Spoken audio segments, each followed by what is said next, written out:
Na mwabainza wakati huu, ndugu wafugaji, karibuni tena katika kipindi chetu cha dondoo za ufugaji na daktari wa zamu.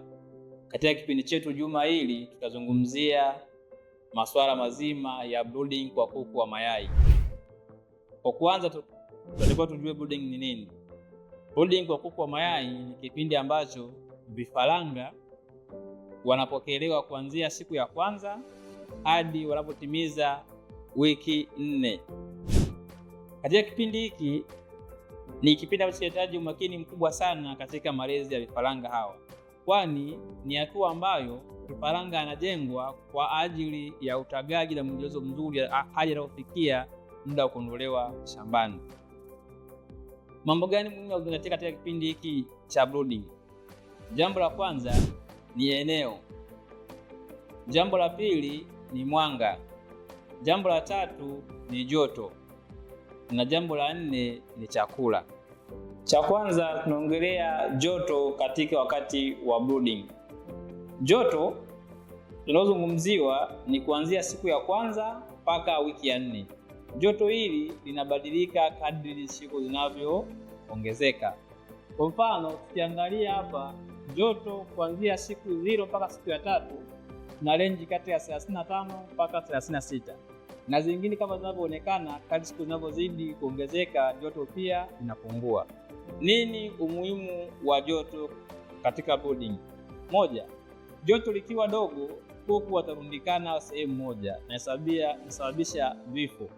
Kuku wakirundikana sehemu moja hawezi kula kwa uhuru na hawapati maji ya kutosha, hali inayopelekea kuwa na uzito mdogo katika wiki husika. Kuwa na uzito katika mdogo katika hii wiki husika inapelekea madhara makubwa utagaji, ikiwemo kuku kushindwa kufikia piki na kuku kushindwa kuzalisha utagaji sahihi kwa muda mrefu. Jambo la pili, tutaangazia chakula wakati wa brooding. Chakula wakati wa brooding kina manufaa yafuatayo: moja, kuimarisha kinga mwili, kuboresha mfumo wa mmeng'enyaji wa chakula na kutengeneza pia frame ya kuku. Madhara tokanayo na kutokupa chakula bora wakati wa breeding: moja, ni kuku hatafikia uzito, hali ambayo itapelekea wachelewe kuanza kutaga. Lakini pia kuku watapata tatizo la kutoka kwa kizazi.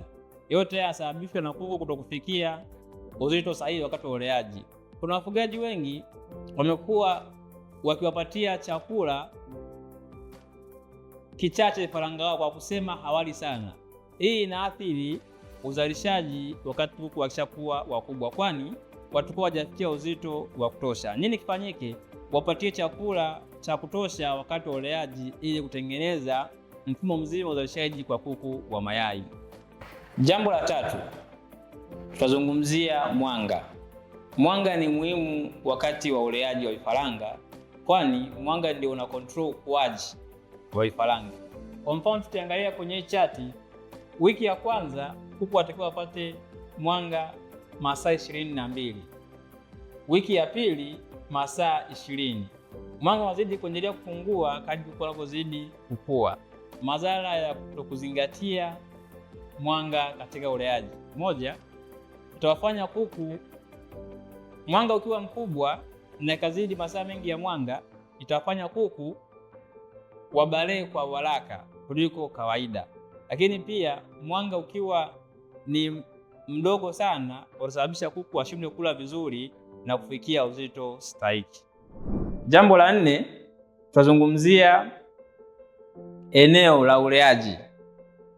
Ukubwa wa eneo la uleaji hutegemeana na vitu mbalimbali. Miongoni mwa vitu hivyo ni pamoja na idadi ya kuku, vyombo vya maji na chakula, vyanzo vya joto.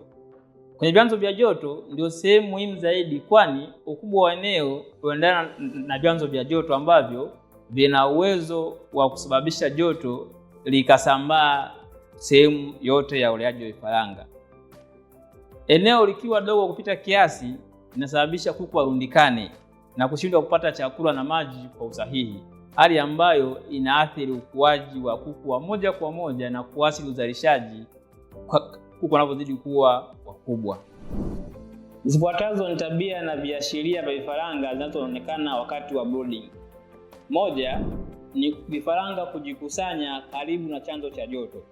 Hii huashiria nini? Vifaranga wanapojikusanya karibu na chanzo cha joto huashiria kuwa joto ni dogo sehemu ya kulea vifaranga. Namba 2, vifaranga kwenda mbali na chanzo cha joto. Hii huashiria nini? Vifaranga wanapokimbia mbali na chanzo cha joto na ukao ukutani, hii huashiria kuwa joto linazidi lile linalohitajika. Na kiashiria cha 3 ni vifaranga kuwa wamesambaa vizuri, wanakula chakula na kupata maji kwa usahihi. Hii huashiria kuwa joto linalopo bandani ni sahihi kwa malezi ya vifaranga. Swali kwako mfugaji, ni changamoto gani umewahi kukutana nayo kati ya hizi 3 na hatua ipi uliochukua? Toa komenti yao katika mitandao yetu ya kijamii ya Facebook, Instagram na YouTube. Endelea pia kufuatilia kwa vipindi mbalimbali vya Dondoo za Ufugaji na Daktari wa Zamu vinavyoruka kila wiki moja kwa moja kutoka hapa Harvest Point.